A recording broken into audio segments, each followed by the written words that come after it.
Today's show is brought to you by homebrewsupply.com. Homebrew Supply is your one-stop shop for brew day ingredients, recipes, equipment, and more. Take advantage of everyday low pricing and everyday flat rate shipping only at homebrewsupply.com. Go to homebrewsupply.com right now and use our promo code HHH to get 5% off your order. homebrewsupply.com. Let us help make your brew day better.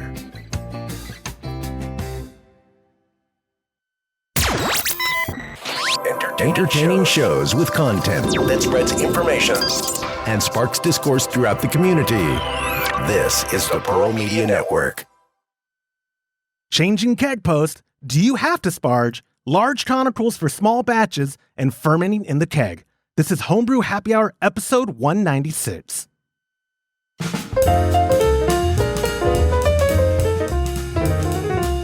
Hello there, and welcome to the Homebrew Happy Hour. This is the show where we supply the answers to your homebrewing questions and discuss all things related to craft beer. If you have a question you'd like us to discuss on a future episode, you can go to homebrewhappyhour.com and click on that submit a question link at the top of the page, or now you can call or text them in by using 325-305-6107. I am your host, Joshua Stubing. Today I am joined by the Director of Operations at cmbecker.com, Mr. James Carlson over there, as well as the visually absent, his internet's crashing and technology's hard to handle, Mr. Todd Burns. Gentlemen, how are y'all doing today? Good. How are you? James. I'm doing good too.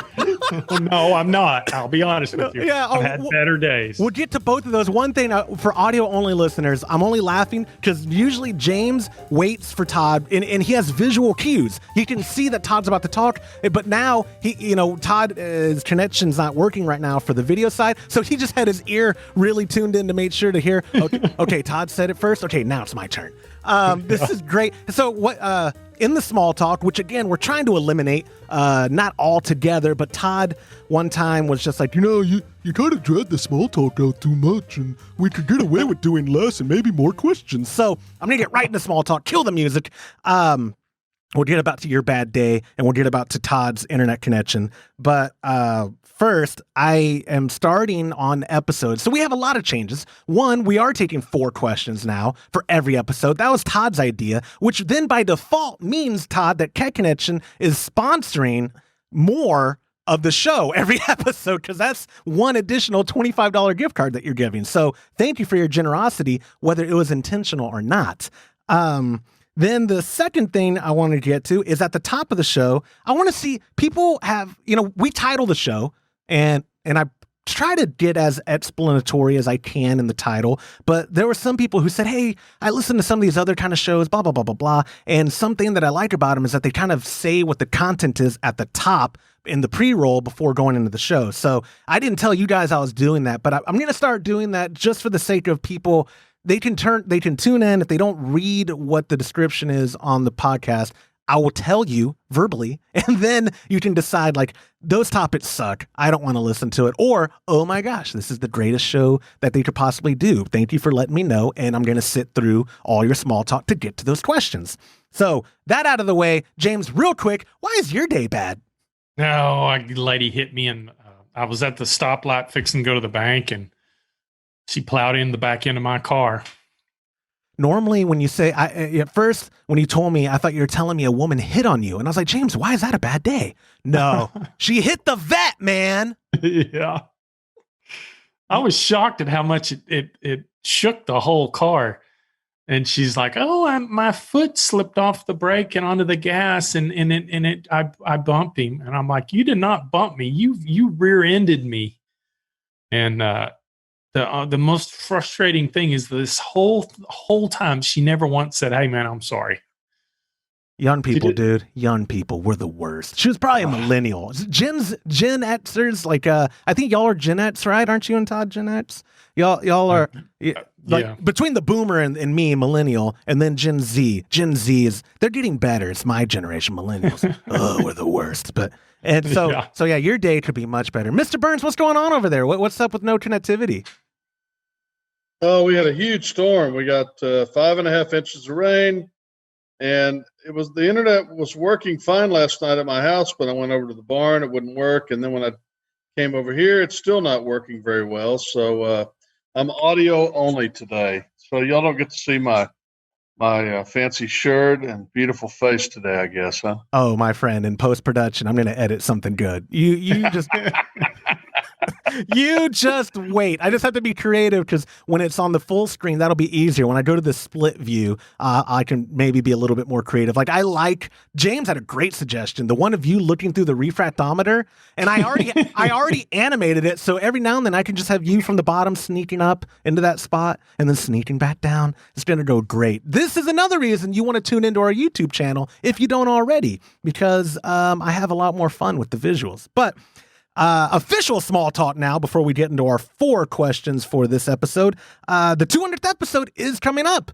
We're going to do for sure a live show that Friday, October the 2nd. And we're doing it from Todd's barn, assuming internet connectivity gets back over to your house. And then we are trying to figure out the format of it. We know for a fact we're going to brew that day. I don't know what we're going to brew. We'll come up with that. We're going to drink that day. And we're going to have some Patreon exclusive stuff. The show, I think as right now, it's not going to be a Patreon exclusive show in regards to the, how we present the episode that week. But I think we're going to do Patreon exclusive live stream for before we stream the show part of it and after, because James, we have an odd request from some people. They think we should do a drunk cast, like an extra. Oh, really? So they want to watch me sleep. Yeah, Okay. We'll have fun painting on James' face with Sharpies, and I think that would be a fun Patreon exclusive to do later that day. Because we're going to probably do the live stream midday because we'll be in the middle of a brew day, or possibly we talked about doing a double brew day. So this is what I would look like. That's a great picture of Todd. Oh, darn it, wrong screen. I love that picture of Todd. I just sent it to you. You could use that for my photo today. That would be perfect. Oh, I'm going to use a bunch, my friend. I'm going to go through a bunch. I just sent it to both of y'all. So yes, see, there, perfect. Now it's at the top of my gallery. Oh, that's wonderful. 200th episode coming up. We our September recipe kits for our Patreon, which you can find at patreon.com/homebrew happy hour. It is between a pumpkin ale or a dry Irish stout, which is a Guinness clone. Both recipes are very solid. My pop and I, this is the last part of the small talk. Oh, pardon me, I have one more thing. I'm segueing this though into my dad and I took home the Spite Solo. He got everything wired up in his little game room for the appropriate NEMA plug and 220, blah, blah, blah, like I know what I'm talking about. And we started brewing, and about 10 minutes into the mash, we hear, and my dad was like, what the hell is that? I was like, is that the pump? Turn off the pump. So he turned off the pump, and it still made that noise, and I was like, what the hell is that? So we picked up the basket, lifted it up, and there was like a damn flame at the bottom. And immediately we dropped it. We're like, what the hell was that? Turn off the element. Okay, turn off the element. And when everything cooled down from temperature, we took the basket out. We had 5 minutes after that, we started getting the foundry ready to go, and putting a little bit of water because we knew we were going to be transferring what we had already going on in the solo. And yeah. So we were like, oh, we just need to get something in there to get it up to temperature while we figure out what the hell's going on as a backup just in case, because we didn't want to throw out a batch. No, we can't do that. Can't do that. And so, thank God, Todd always gives me flack about not doing 10-gallon batches. We would have been out if it had been a 10-gallon batch because the foundry couldn't have handled it all. But I digress. Long story short, if you go to our Instagram page, shut up.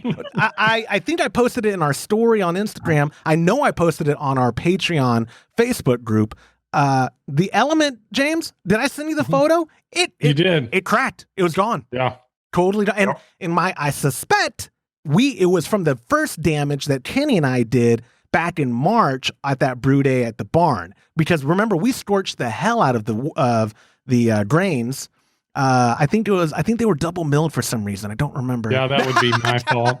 That would be me. It was a whole cluster. Yeah. But we still, unfortunately, I think did too much damage. And Todd did a bang up job, dude, on cleaning the element. But I think the damage was done because it didn't take but, like I said, 10 minutes into the mash for it to just totally crap out. And I have a new element coming tomorrow.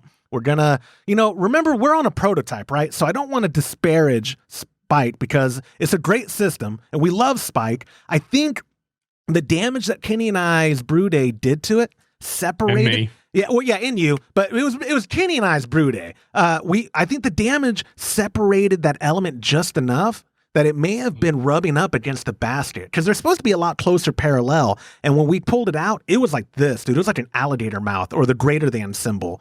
And Yeah. I don't think there's supposed And also, it is possible that when it popped, that metal curled. I'm okay. just thinking that it probably some wart was. Yeah. It split and it wicked into the inside of that element and it caused it to pop.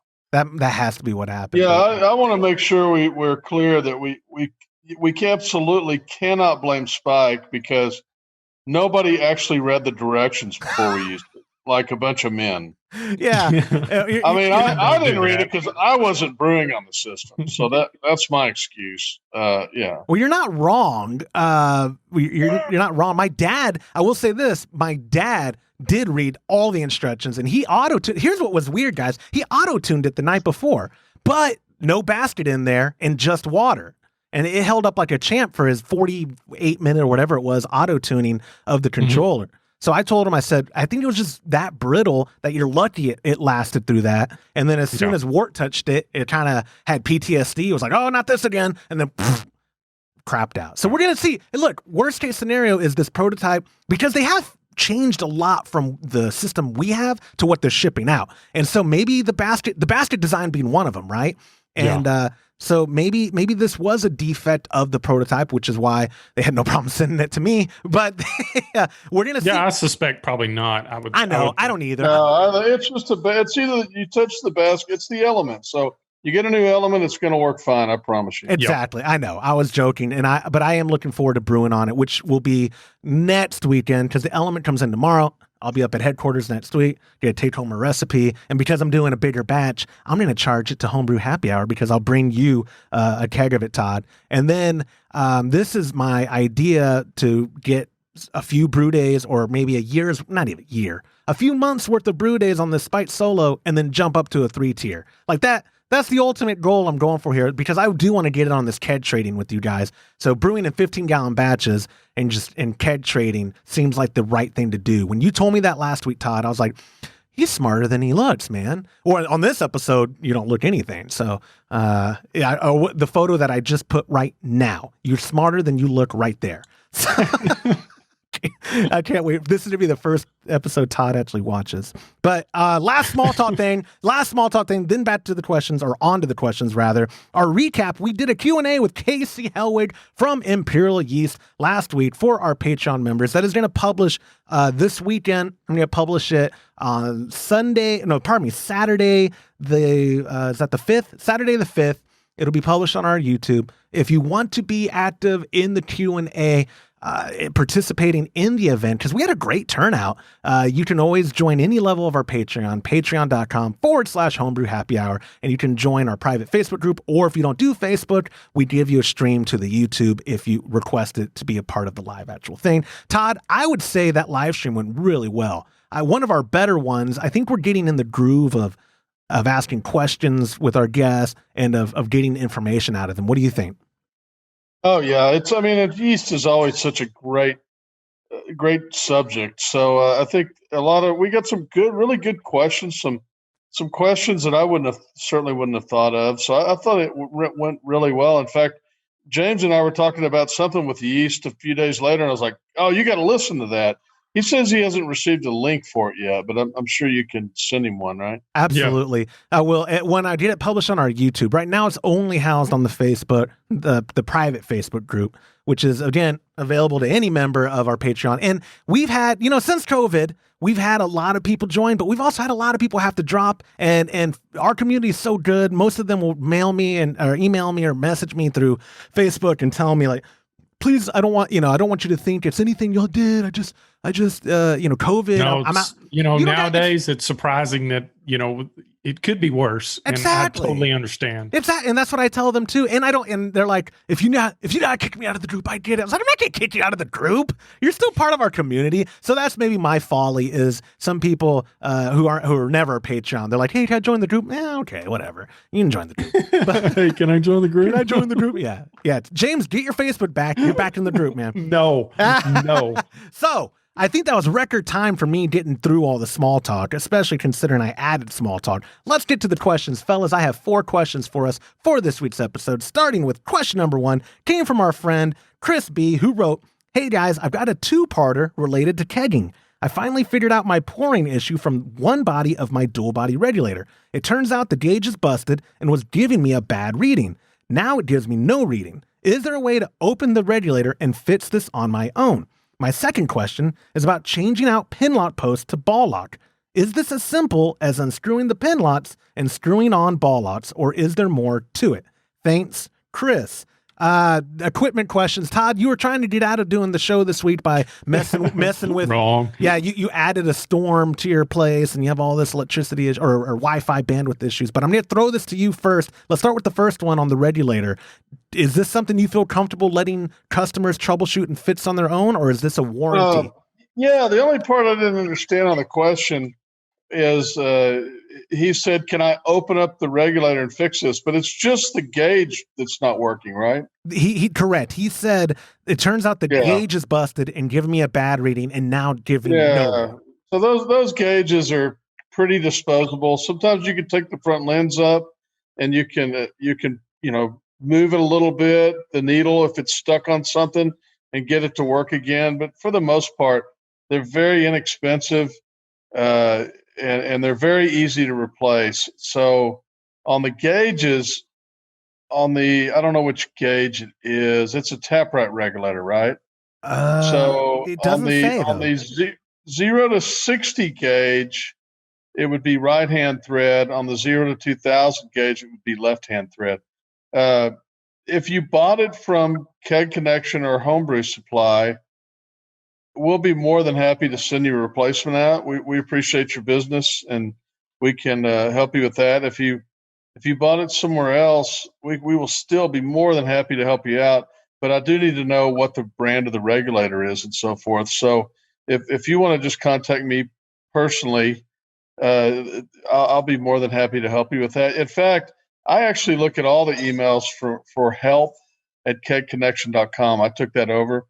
So if you could tell me what regulator it is, I'll be more than happy to help you with that. It is pretty easy to replace. On that note, before we get to the second part of the question, you did take it over, and I know because you like embarrassing me with help questions when when I'm related to it, specifically like, a recipe kit went out and the instructions were wrong or something like that. You copy me on it, and he's so passive aggressive, be like, well, Mr. So-and-so, that's weird because my director of marketing would never let that happen, and I can't imagine that this was an oversight on his part. Joshua, do you want to address this issue? And then I just have well, I mean, that's the reason I took over the help emails, because now I get to find out all the dirty little secrets customers are upset about. So. Oh my God. James, but again, before we get to the second part of the question, I want to ask you, because we did that video, which has picked up a lot of steam. So maybe it's a good thing or maybe it's a bad thing that so many people needed your taprite bonnet fixing issue. So you are the most DIY person I know. Because I have to. Oh, yeah, right. But also, though, you enjoy the engineer side of the DIY. Do you feel comfortable doing your own repairs on regulators? I mean, like Todd had mentioned, and not to sound infomercially, for me, if I bought it from Keg Connection, especially a taprite, there's a 2-year warranty on it through Keg Connection. I'm sending it in because I'm lazy and I want it, and I know I'm going to get it done right. But for you, the DIYer who it could have a warranty, and like, I don't care, I'm going to do this on my own. Do regulators kind of get that way? Do regulators freak you out at all, or are they just? No, not really. They're fairly simple, but you got to understand there's some fairly high pressures. If you, let's say you take the whole thing completely apart and you have the wrong output out. I mean, you could be tapped into the high pressure side of that. And I mean, you just have to kind of understand how the regulator works before you dive into rebuilding it. Yeah, go ahead. I'm sorry, James. No, I was just exactly going to say, what do you think about that, Todd? Yeah, I think the most important thing is it's just like working on something electrical. Don't work on it plugged in. In other words, take it completely off the gas cylinder and make sure you don't have gas going to it, and then start working on it. Because if you pull something off the high pressure side with gas on it, you're going to be shooting a missile out. So, we did 2 videos, Josh. James did a video of how to fix the bonnet, and then you and I did a video of how to fix the adjustment nut that sometimes gets stopped. Is that one published?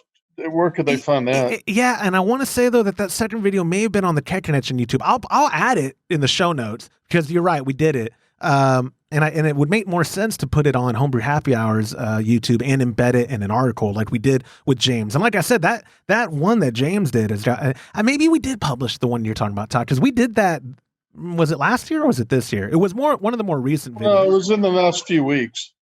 Oh, no, not the last few weeks. That we did. You're right. The one we did in June. I guess you could say few weeks. I mean, I don't know how you define it. Just so people know what we're talking about. One of them shows you sometimes the bonnet becomes stripped out and you have to replace the bonnet, and it's pretty easy to replace. Another thing that happens, and it may be the reason the bonnet's stripped out, it may not be, is the nut itself that the bonnet's turning can sometimes gall after a while, particularly if you get a lot of moisture in there. And what you have to do is lubricate it and get it unstuck and lubricate it at the same time. So we have a video for each of those. I would say that between those 2 videos, that's a large majority of what you have to fix on a regulator. The other things are obviously the 2 gauges. And then last but not least, there's actually what we call a cartridge, which is the brains of the regulator, if a regulator had a brain.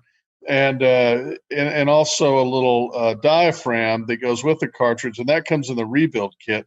And again, those are pretty easy to put on as well. Maybe we should do a third video. We could have a trio of videos on that, and we could show people how to do the rebuild as well. That made sense, and like you said, then we basically cover all the bases of fixing the regulator or troubleshooting or working on it. Not fix isn't necessarily what I mean. Troubleshooting it is what I meant to say, but or sometimes fixing it. I mean, because when you use equipment in an ideal world, everything will just work perfect forever and ever. But we all know that that's not the case, and things have to be right. And just to reiterate, I want to make sure people understand on the 2-year warranty. The 2-year warranty is on Keg Connection. It's also on Homebrew Supply, and what that means is you can send your regulator in anytime during those 2 years. You would pay the shipping to get it to us, unless it's real recent, and it was obviously, dead on delivery, right? But you just ship it to us, and then we'll fix it, and we'll pay and ship it back to you. We take care of all of that, and it's absolutely no issue for us to do that. However, some customers are like, look, the bonnet's stripped out. I've seen your video. It's going to take me a minute to fix it. I don't want to ship my regulator to you. Wait, have you ship it back. And that's the reason that we do these videos and so forth is we can send you the part. So if you ordered it from us, it's not working, we'll send you the part, you fix it, and you've got like a new regulator again. So we can work with you either way. We're more than happy to help you out however we need to. Yeah, and it is a good thing for me to always remember because, like, when I have regular issues, I usually just get the spare regulator. Not everyone has a spare regulator, and then I take mine to headquarters, have Vilver fix it, and then take it back and replace it, the spare regulator with the one that we want to use. But I forget that not everybody's swimming in extra stuff, and like you said too, though, Todd, the time part of it. Not everyone's like, well, I live in Pensacola, Florida. It's going to take 3 business days to get to Texas. You're going to work on it for a business day at best, get it back the next business day, another 3 back. That's 8 days of lost time. Not everyone has 8 days if they have a keg on tap. And the other thing too, that the dirty little secret here is the reason we offer a 2-year warranty is, first of all, we want to give good customer service, but really it's because the regulators hardly ever break. Right. They're extremely durable. And we almost never have issues with them. So when we do have issues with them, it's an anomaly, and we want to get it fixed. So I would say, and I'm not 100% sure of this, but I would say that 98% of the regulators that we sell don't have any issues the first 2 years. So it's very rare that you would have an issue with a high quality regulator during that time frame. I agree. And you just let the cat out of the bag. I have to edit all that out now. I wanted people to think that we just were a fanatical. That's what you like to use. Fanatical customer support from Todd Burns at keconnection.com. But yes, it's true though. Todd really does believe in his products, and that's why he offers it. But all of that out of the way, second part of Chris's question, changing out pin lock post to ball lock, that is something, Todd, you're very familiar with. You actually sell stuff to do it. It's not an uncommon thing. People convert kegs all the time. What goes into someone wanting to convert their own keg? Okay. I would probably email help to make absolutely sure that we get you the right ones. I'm not sure exactly how it's organized on the website. I haven't looked at it in the last few weeks, but you've got two situations basically. If you have a Cornelius brand keg, the threading on the pin lock and the ball lock are the same. So if you have Cornelius, if you have AEB, which uses the same thread as Cornelius, or almost exactly the same thread, and I think there's one other. Anyway, those two, then they switch back and forth. If you have a Firestone, there's like 7 different other kegs besides Cornelius and AEB. And if you have one, now I can't think of hardly any of them, but if you have one of those other ones, the Firestone or one of the other brands, then they're not the same between ball lock and pin lock. So we just need to know that you have a Firestone or other, and then we actually have had posts made that will go to that, even though it's not the same thread for ball lock. We had ball lock posts specifically made to make that conversion, so we can help you with that conversion. Oh, it's going to bother me. I'm looking on my other screen right now. It's going to bother me because you're right. At one point in my manual labor time at keconnection.com, I used to remember all the different names of the kegs. Now I can't find them. Darn it. I have failed you. Sad, isn't it? I gotta get back into manual labor. No, I don't. Yeah. Don't ask me because I don't know. I was gonna say, well, that look on your face, I was like, I'm not gonna throw it to James. Yeah, that's definitely not a James question. But what Chris is, a lot of times we see that. I mean, one of the reasons why Todd, we started selling pin lock size kegs with ball lock posts is because a lot of people liked that extra clearance they would get from the size of the pin lock, and people buy them up, especially during keg sale weekends or whatever that we'll do. People love that because they have the width, because it's only, I mean, the difference is like an inch in diameter. It's 9 instead of 8, but the height, is 1.5 inches or whatever. Yeah, the height's an issue. And then you couple that with the shorter disconnects that C.M. Becker makes now for pin lock, then you've shortened it even more, and you've got a lot more clearance when you've got those. Well, I'm sorry, that's with the ball lock, but with the shorter pin lock post that we have now, you don't necessarily have to convert them anymore because that gives you more clearance as well. I was just about to trying to say. Yeah, I was just about to follow up with that. That yes, a lot of people now are actually just how they're resolving their space issues is just getting a standard pin lock because they're still more affordable. Universally speaking, anywhere you look, they're usually more affordable than a ball lock. And C.M. Becker now puts out those small disconnects.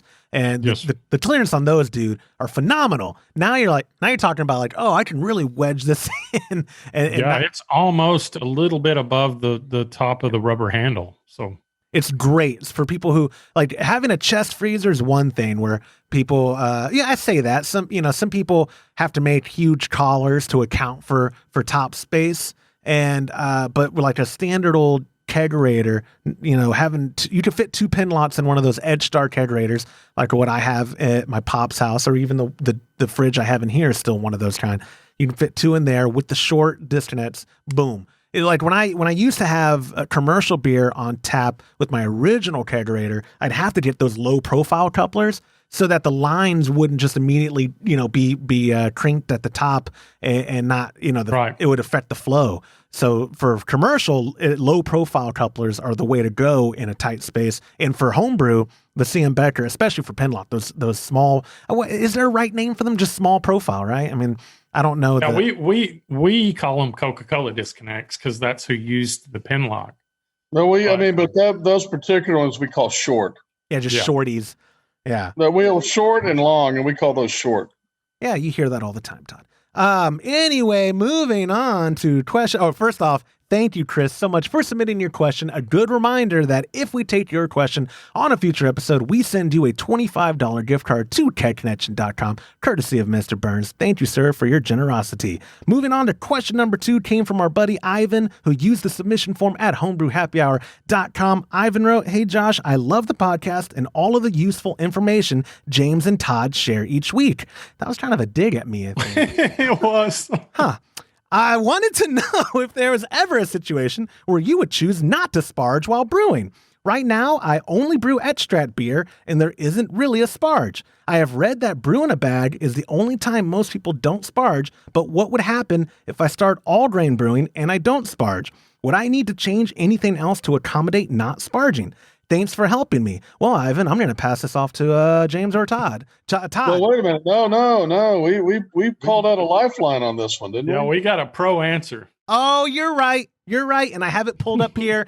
We called in the big dogs. We called in Lorena Evans, our friend from Homebrew Talk and Brewer's friend and just all around good person. And I'm not going to tell her we mentioned her in the show because I want to see if she listens to the show. But Todd did email her. I don't remember getting the email, but fortunately, James forwarded it to me and I was able to pull it up. So let me go through what Lorena, the real pro, has to say. She says, "That's a great question. While sparging will generally be the most efficient way to use all of the available sugars in the grains, not everyone will sparge or feel the need to do so. One example is one you've already hit on, brew in a bag. But side note here, many brew in a baggers do actually sparge.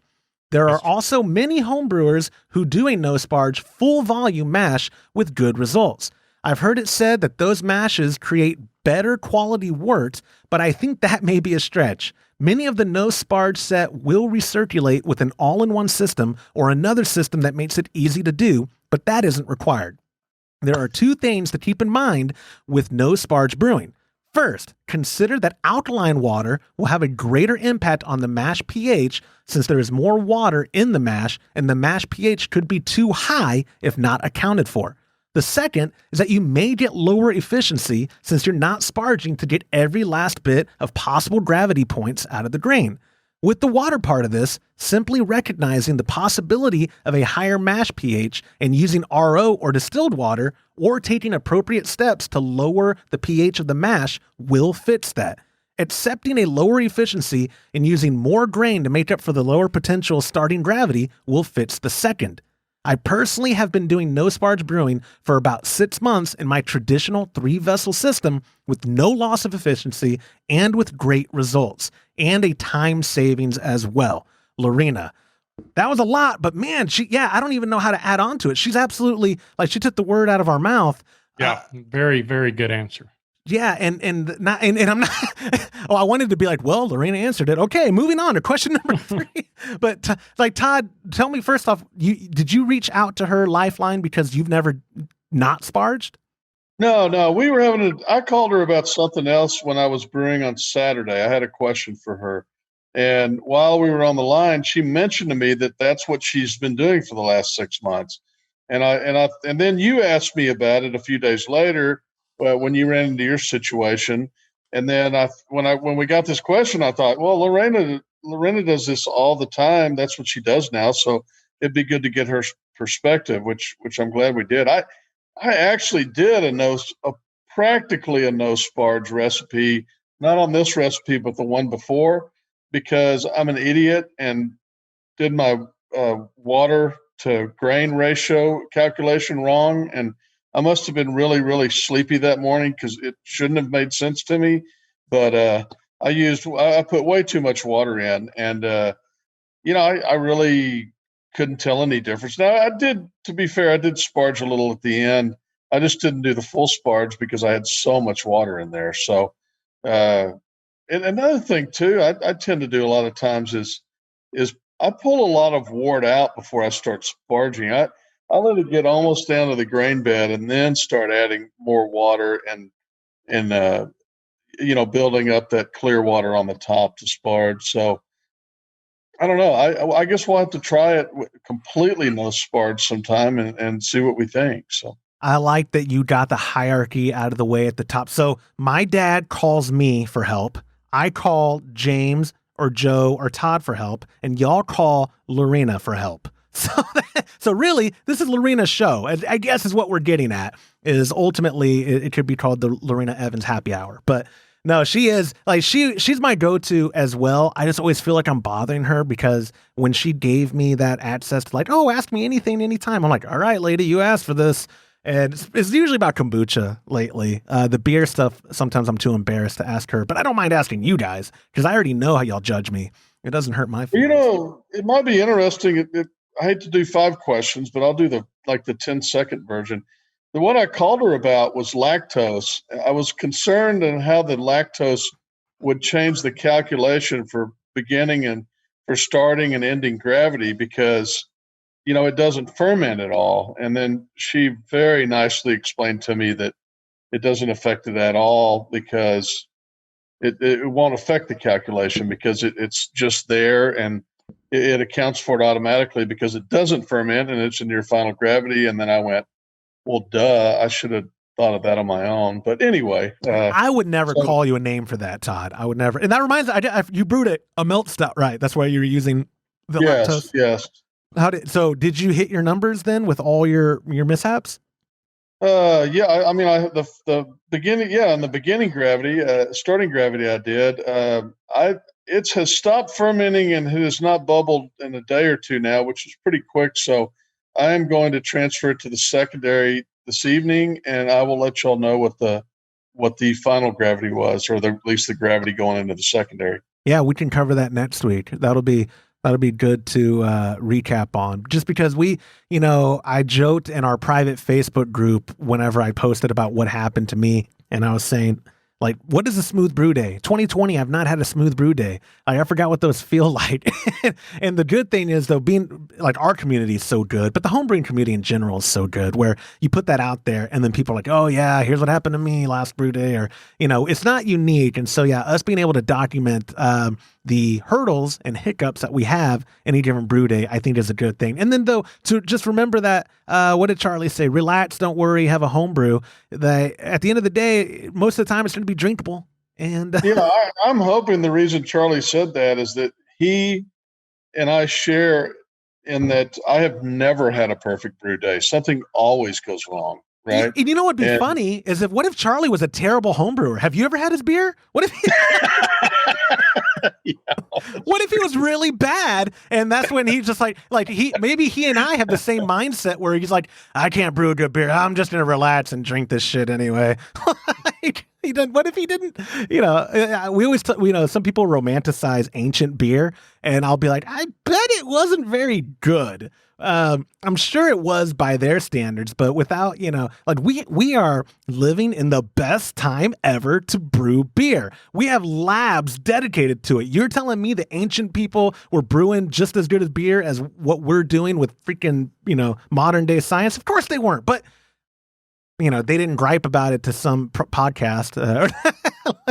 Oh, is my beer drinkable? Hey man, that's in the eye of the beer holder. See what I did there? Beer holder. But yes, Ivan, I think, no sparging, like what Lorena said, and I'm going to actually just paste her answer in the show notes for anyone who doesn't want to go back and the 3 minutes or whatever and re-listen to it. But she hits a lot of good points. I've considered on that spike because it says in its book, it recommends not doing a sparge. And I told my dad, I was like, well, with this 5-gallon batch, we can try it the way that it says it like that. That's not going to be a big deal, blah, blah, blah. But I like sparging because I like the idea of getting all the sugars out. James, you've also never done a no sparge, right? I have before in the past, but I'm like you. I'm greedy. I want to get as much sugars as I can get out of the grain. So I would never not do a sparge. Are the big most part. are the big breweries they're sparging? I mean, I don't understand at volume what that looks like, but is there a sparge process? Oh, I would imagine so, because if you don't sparge, you got to remember that it can affect efficiency. But if I'm spending thousands of dollars on fermentables and wanting to hit a target, I would definitely want to take advantage of as much of the sugars as I could get out of the grain. Now That's just my opinion. I've been on a lot of brewery tours, and I've never been one where I didn't see a sparge arm in there. So yeah. Right. I assume they did. I just didn't know because they're, like you said, James, the amount of money they're spending, I don't think they're looking to cut corners. Yeah, efficiency is key to profits, I would think. Absolutely. Those two things go hand in hand. Absolutely. So, Ivan, thank you so much for submitting your question. Moving on to the next one came from our buddy Edward M., who used the submission form at homebrewhappyhour.com. Edward wrote, "You guys will frequently mention conical fermenters on the show, and it has piqued my interest. My question, do you see any issues I might run into if I buy a 15-gallon conical, even though I brew 5-gallon batches right now? I am thinking of the future where I know I'll be brewing larger batches, so I'd like to future-proof myself as much as possible, especially considering how expensive conical fermenters can be. Love the podcast and the Patreon group I just joined. Cheers, Ed." First off, thank you for joining our Patreon. You can get more information at patreon.com/homebrew happy hour. That infomercial out of the way. He's not joking, guys. Conicals can be very expensive because he's probably specifically referring to stainless steel conicals. Sure. And let's get this out of the way first. Some people get like the Fermonster or Fermentosaurus, the plastic ones. Are those, they're a lot more affordable. Are those even worth your time looking at first off? Sure. Absolutely. So then let's not even fits your budget. It is perfect. Then let's jump into this question, assuming either stainless or the PET plastic ones. Is he going to run into any issues, James, if he has like a 15-gallon or 18-gallon is what they usually are capacity, but he's only right now filling it with 6 or whatever gallons worth of wort? I don't see a problem with it. When it's fermenting, it's going to be giving off gas. So that gas is going to be occupying the empty space. I always tell everybody, go bigger, because you're going to eventually, it may be more expensive, but it's even more expensive to buy another one. That's a great point. And Todd, you've always told me, I like to get questions that are relevant to my life and then sneak them into the show. My dad and I, at most right now, are brewing 10-gallon batches. And you've told me very harshly that I'm getting a CF15 from Spike when I decide to buy a conical and not the CF10 because I'm going to be brewing in 15-gallon batches. So I'm assuming, based off of how harsh you've been with me, you don't see any issue with us putting a 5 or a 10-gallon into that CF15. No. Well, short and sweet. That describes you so well, Mr. Burns. Well, I mean, I would obviously, if you're going to put that little amount in, I would definitely put some CO2 in there and purge the top out. Well, not if it's fermenting. Well, not in the beginning when you're So you're fermenting, and you want the oxygen in the beginning. You're fermenting in it from the very beginning. I'm thinking secondary. Yeah, you're thinking bright tank, which is normal because that's what we use ours for a lot of times too. But when the oxygen gets absorbed by the yeast, it's putting off CO2, so it's filling that dead area with CO2. So, I think it would be good to go. That's one of the things I like the most about the fermenter is just shooting that wort in there with the yeast in the beginning, because you get so much oxygen in there. I've just never had any issue with fermentation. So yeah, and he's the one out of all of us brewing that's hit below 1010. I remember. I haven't hit anything below 1010. That's good.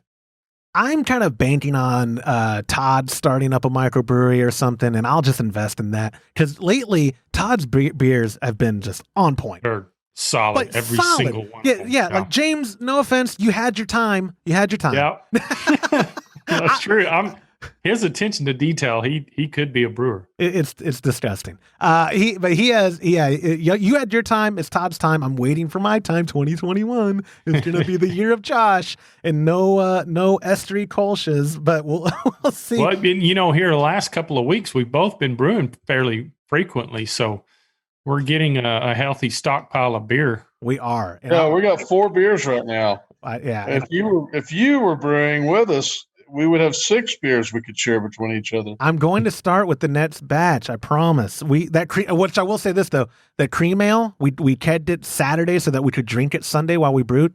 It turned out phenomenal. Thank God cream ales are hard to mess up. Thank God we didn't have any bad issues on that brew day. It did look good on the post. Dude, it looked like it's supposed to. Oh, it turned out so good. It is delicious. It tastes very straightforward. There's not a whole lot to it. No esters, no bananas. That's all I really cared about. No cardboard, no Band-Aid. I'll bring.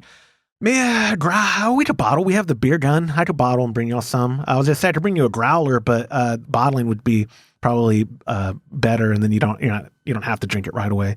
But so I know the 2 that I did an Oktoberfest, and I did a Smash Pilsner, and then Todd did a milk stout, and what was the other one? The other one was a Yingling clone. So that's a fairly good selection there. Dang. Yeah. We are going to get sloshed on our 200th episode. We have so much beer. That's going to be great. And I'll bring beer too, Todd, so that you can give me credit for contributing on our 200th. And apparently, we also have to buy some commercial beer for that episode too, by the way. We have a lot of people who have written in saying that they would love to see us do a tasting that would include sours in it. And I think for entertainment value, we could do that. We could find some. I know, James. I think I still have a sour in my fridge, or at least one. I think I have sours in there. I've seen some Farmhouse from Jester King or any of those sour propers. Or I thought a lot of those were like Saisons and just Farmhouse. I didn't know. They certainly taste like sours to me. I like that. Great answer. Farmhouse is just synonymous with sour. I thought that was a sour, a farmhouse ale. Yeah, when my face goes, I classify it as a sour. But yeah, we're gonna have fun on the 200th. I'm digressing from Edward's question. So to wrap it up, you're not gonna have any issues if if it's in your budget now to get that 15, and in the future you're gonna be using it. Get it. Save that money for some more equipment. Exactly. And you're not going to be disappointed. And we can speak specifically on 2 brands. Spike, obviously, we have the CF15, wonderful piece of equipment. And James has the, oh goodness gracious, what is Blickman's, is that the Fermentator, right? Well, it's just their Blinkman fermenter. Yeah, I thought it had some marketing name, but Blickman has incredible products. I bought that thing 10 years ago, and it was a 42-gallon fermenter. Oh, yours is huge, and y'all don't ever put that much in it. So that right there also answers. I could have just referred to that at the beginning. Like, no, they have a 42-gallon. At most, y'all put 15 in or 18 in. Yeah, but we, to be fair, Todd was kind enough to buy me a lid so that we don't have to use. So basically on the 42, it's half a fermenter. When you put the lid on it, it's doubles the capacity. Gotcha. Pretty much.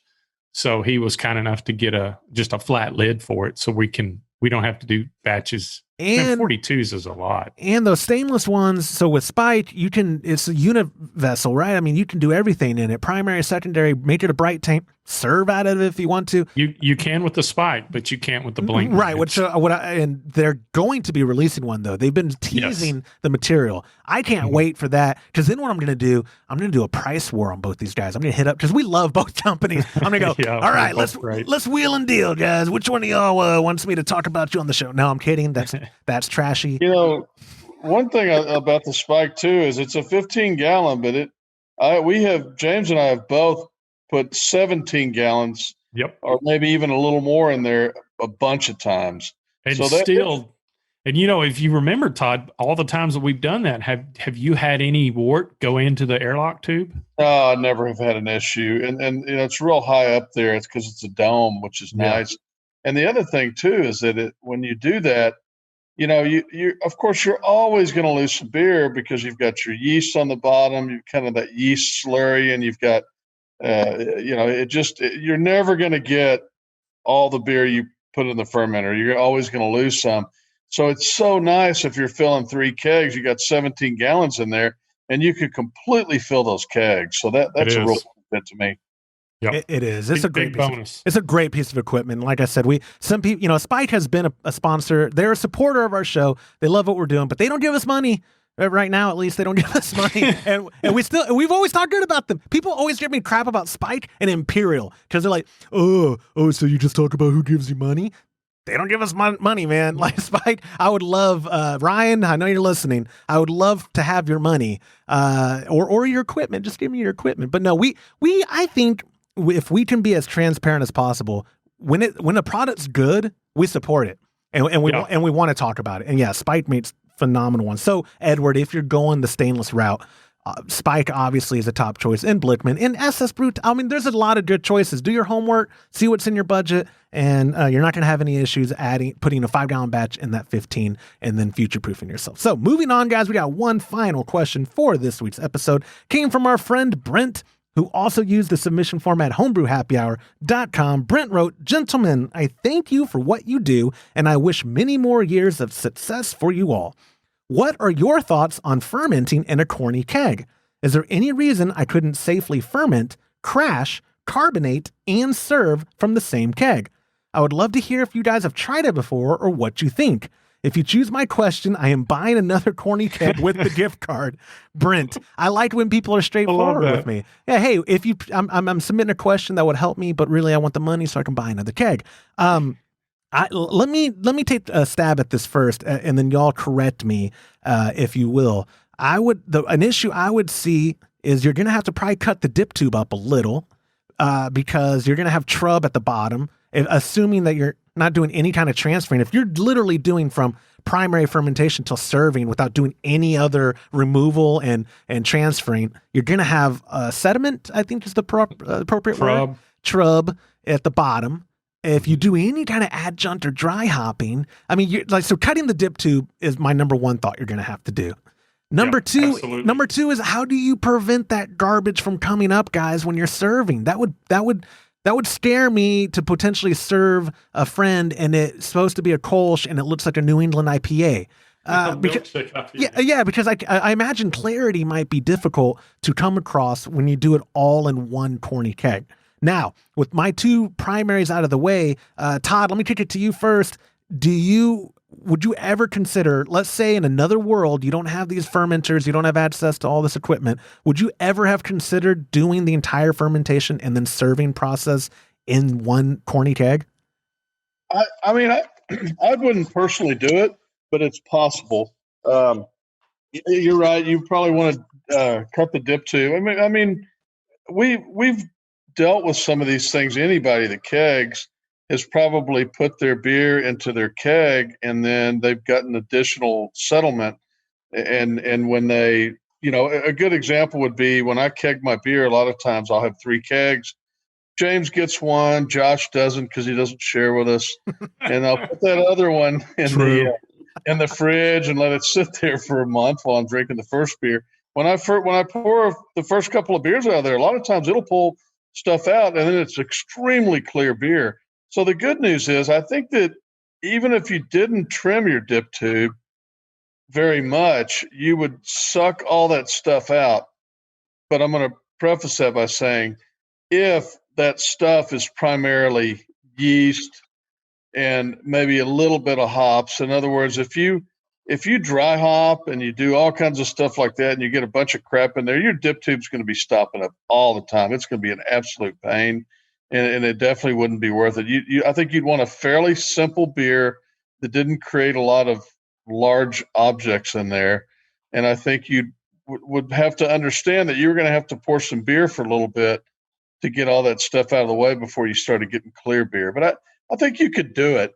I guess the only other thing I would say is, why? I mean, I understand that not everybody has real fancy equipment, but all you really need is a bucket, and then you could go from the bucket to the keg and do your secondary in the keg. But I mean, there's a lot of crap left over after you brew. I think it's always going to be a difficult situation, and it could be solved by a bucket and then just doing one transfer. I wouldn't personally do it unless I was just doing it as an experiment to see if I could make it work. James, how about you, man? What are your thoughts? Absolutely. I would be concerned about the trub and especially another thing too is, boy, you wouldn't want to move it, because if you ever moved it, all that settlement, I would say this, if it was possible that you could put that somewhere where you could get it to ferment and then cool it down without moving it, it wouldn't make near as much of a muddy mess when you drafted it. We should hit up. So we've been talking about needing to Doug or John Blickman, who Blickman's named after. Doug is one of his employees, one of his engineers. Great guy. Everyone at Blickman's great. I remember I had to look it up in another tab. I remember, and here I'll pop it up on the screen right here, that they had the Blickman Conical keg and fermenter. It was like their own setup where it was one of their Corny kegs at the bottom. I remember that. Yeah. And it's $500 though. I want to ask John how well those have sold, because obviously they made that as a result of people asking questions like Brent did, where it's like, I understand, Brent, the fear of every time you transfer, if you mess up one little step, you oxidize your beer, or you're adding variables to messing up your batch, where I get the idea of wanting to keep it all in one vessel from, as soon as you oxygenate your wort and it does its business and then it's about ready to serve, if that could all happen in one controlled environment, that's best case scenario. Because even going from a conical fermenter like the CF15, like we talked about earlier, to a keg, you could oxidize it there, right, guys? I mean, it's possible. It's not, if you do close transfer, purge your keg and all that stuff, it's not likely. Well, yeah, I think that the pendulum of this oxidization thing has swung really far to the direction of, everything has to be closed. Yeah. We can't let any oxygen into the environment, all these things. Well, I have kegged for years, or put beer into a secondary for years, where I went from the primary into a glass carboy, and then from a glass carboy into a keg. And I have not had major issues or any issues. I mean, we've all had some oxidation at some point in our brewing career, because we made a mistake probably. But if you're very careful, in your hose or your dip tube that's taking the beer from one vessel to the other vessel is at the very bottom of the vessel it's going onto, and you gently add that in there, you're not going to get oxidation for the most part, because you're not agitating it. Now, I think what people do a lot of times, and I think where the mistake is made, is that they're transferring the beer and they're not paying attention, and they're dropping the beer from the hose at the top of the vessel, and it's falling all the way to the bottom. It's splashing around, and you're introducing oxygen. I always purge whatever vessel I'm putting into with CO2. But even if you don't do that and you fill the vessel pretty well, and it's going into a secondary, so you're still going to get some release of CO2. I think that people are becoming too worried about it at this point. Oh, I have to find the comment. When I shared a video, I don't remember if I've talked about it on the show, but I shared a video of my pop and I transferring, and it was on my personal one. That's where he commented. So we always purge the keg. We've started now, because Todd chastised me, purging our secondary when we're transferring from primary to secondary, because we never thought about doing it. We never had oxidation issues, knock on wood, besides that one time I let it splash. But I was transferring, and the guy, it was on our Facebook. Either way, basically the comment was like, so you could see the keg, the tubing going into the keg, and the CO2 coming out, right? Like, it was that visual. And then someone still commented like, "Oh, open transfer, I love that cardboard taste." And I was like, you can't win. You can't. No, I mean, but that's every single post and anything on social media, you're going to have that. Oh yeah. And they were ribbing me because we talk about it on the show. Our audience is great, and you're always welcome to rib me, but it is like, people, like Todd said, it is funny that that seems to be the theme that we get a lot on social media, and questions submitted to us are people terrified of oxidizing their beer. They're terrified of it. Like, and I'll tell you what, guys, don't be terrified of it, because it's a great excuse if you have a bad batch. Then you just go, "Oh, it's just we didn't do the completely full." If you eliminate all the variables of your beer and then you just brewed bad beer, you don't have an excuse as a crutch. I like having crutches out there. So we're Yeah, well, I can agree with Todd. I transferred without purging anything for years and years and years. And if you're careful, yes. what I used to do is I would let it flow down the side of the keg as low as I could get the tube down to the bottom, and then just follow it up with the wort so that there's absolutely no splashing, and had oxidation issues. Not to say I haven't had them before, but I knew it when I did it. Exactly. And like I said, the issues we've ever had, me and my pop, I knew it. I knew why it was. I let 1.5 minutes of splashing happen on that one common ESB, on an ESB batch. And when it came out, and thank God it mellowed out after like 4 or 5 weeks, but it was rough at first. I was like, especially when you know it's because of something you did. That makes it even rougher. We're like, my dad's like, I wonder why it tasted like this. And I would go, I don't know, Pop. That's weird. I know. I don't understand either. Texting you guys like I'm an idiot.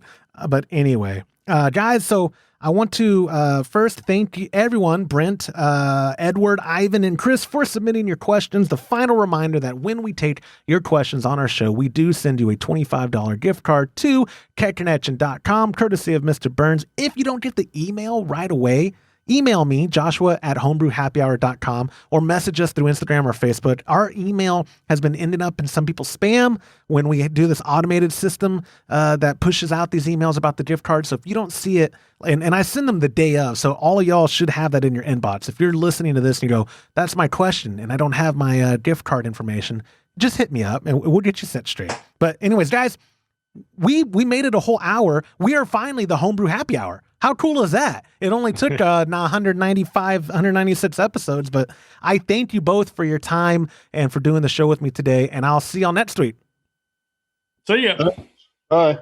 And that will do it for this episode of the Homebrew Happy Hour. If you have a question you'd like us to discuss on a future episode, you can go to homebrewhappyhour.com and click on the submit a question link at the top of the page, or now you can call or text them in by using 325-305-6107. Thank you to our show's sponsor, homebrewsupply.com, for supporting us and the homebrewing community. You can go to homebrewsupply.com right now, use our promo code HHH, and get 5% off your order. You can also get even better discounts when you join our Patreon by visiting patreon.com/homebrew happy hour. On behalf of Todd Burns, James Carlson, and the Pearl Media Network, I'm Joshua Stubing. Thank you for listening.